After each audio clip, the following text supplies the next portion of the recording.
opportunity to contribute to the second report of the Appointments Committee on His Excellency President's nominations of the 3 senior members of this House for the various ministerial positions.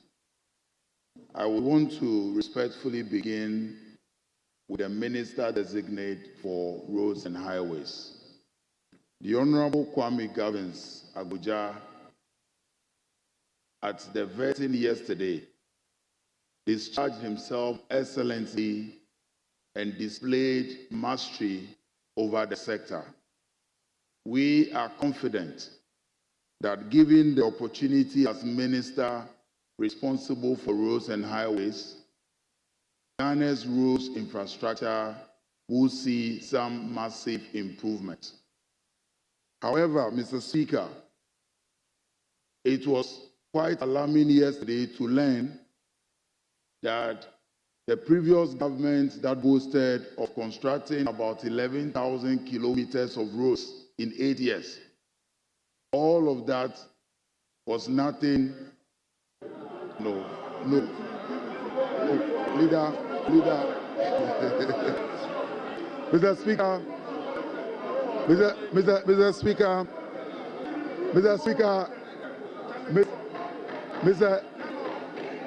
Mr. Speaker, it is important. Honorable Hon Edem Agbana, I have the floor. Mr. Speaker, I would humbly plead with the minority leader to kindly allow me to continue. Mr. Speaker, the previous government made several claims about road infrastructure and the road networks that they constructed.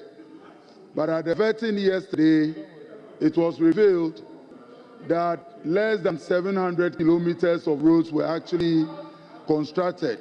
And I think it is important for us to place these matters on record. I am confident that the Honorable Minister-designate, who was a very active ranking member on the sector in the previous parliament, will be able to discharge his duties very well and ensure that all the road infrastructure that we promised the good people of Ghana, President Mohammed's government will see to these roads being constructed, especially the road from Denu to Ho, which also passes through my constituency and also passes through the constituency of the Minister-designate. I would want to plead with him to make that road a top priority in his ambitions for the sector. The second nominee happens to be the Honorable Haruna, who has been a mentor and a big brother since his days as a student leader. He was National Youth Organizer of the NDC, and since his coming into this August House, we can all bear testimony to the fact that he is an excellent legislator, and all the time that he has held ministerial positions, we have seen how he discharges his duties effectively. I am confident that under his leadership as Minister for Education, the sector will see some real growth and improvement. Mr. Speaker, currently, the education sector is one of the most challenged in this country.